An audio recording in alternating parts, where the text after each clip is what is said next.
Race bending is good.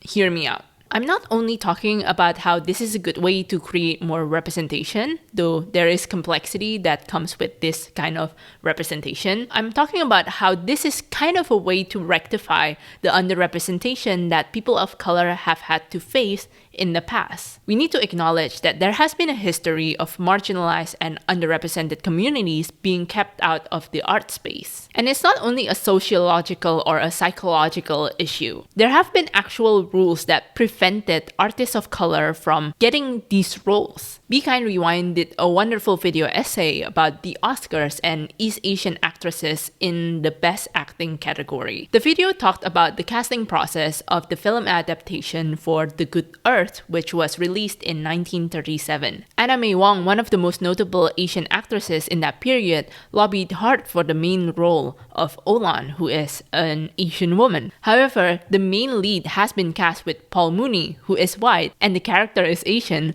so he performed the role in yellowface. Around that time, there's this thing called the Hays Code, which is a set of rules on what can be represented or depicted in the media. Because Mooney is cast in the lead role, and then the Hays Code says there can be no depiction of sexual relationships between white people and people of color. As a result, Anna May Wong is not allowed to be cast as Olan. The role instead went to white actress Louise Rayner, a role that should pretty much be a lock for Anna May Wong or for at least other Asian actresses, ended up going to a white woman because of a set of rules that were implemented in that period. So these rules literally prevented an Asian woman from playing an Asian role. Sure, you can make an argument that this happened way in the past, but something like this happened as recently as the production of Iron Man 3, where executives said there can be no female antagonists because they feared that female action figures would not sell well. This decision kind of created this ripple effect that affected the production of movies like Black Panther,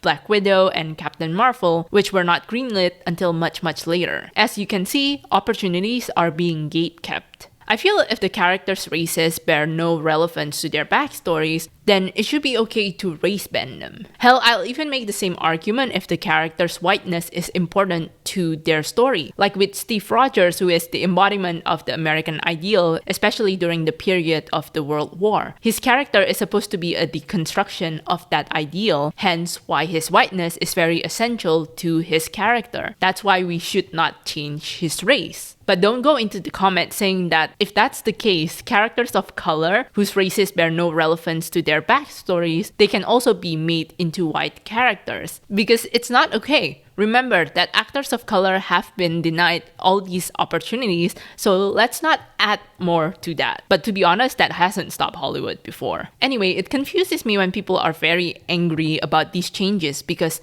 the source material is not going anywhere anytime soon. Sure, it sucks as a fan if a character that you like is not depicted the way that you want them to be, but at the same time, it's also weird if the character is written as closely to the source material and the character is performed well, but then people still have a problem with it. I think those things are more important rather than the character's physical appearance having to be exactly the same as they are in the source material. If the change bothers you so much, you do know you don't have to watch the thing, right? Like, you can just go back and watch the original movie or read the source material or play the original game. And no one's forcing you to watch this adaptation. Like, don't waste your time or money. The inspiration for this video is whenever there's a live action adaptation for a beloved animated movie, there's a lot of uproar whenever actors of color are cast in main roles. Again, the original movies are not going anywhere. If the casting bothers you,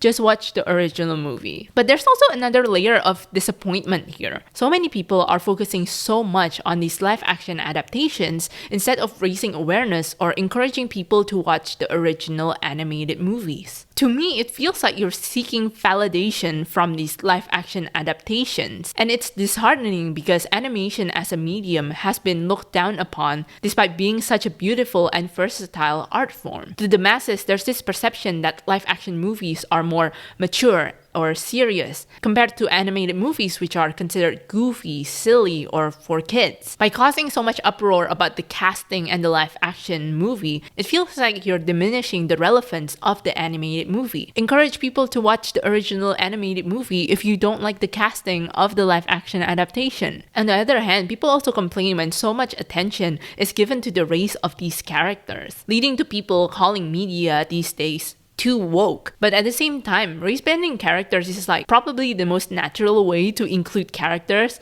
in the sense that, oh, this character just so happens to be of that race. But people still have a problem with that, despite the fact that some of these movies are set in like a fictional fantasy world. Just look at the casting of Nico Parker as Astrid in the How to Train Your Dragon live-action adaptation. It sucks because people of color have always been identifying with white characters because most of their lives, that's what we see on screen. Why is it so hard for white people to identify with characters of color? If Astrid in the live action movie is still the same as the animated version, why does it matter that Astrid is not white? To those people who say, don't just race-bend characters, create new characters instead, to that I say, artists of color have been doing this. It's just sometimes these projects, these movies, these shows, they fly under the radar. And most blockbuster or mainstream projects have been reboots and sequels. If you look deeper into smaller or indie projects, you'll find more stories made by artists of color,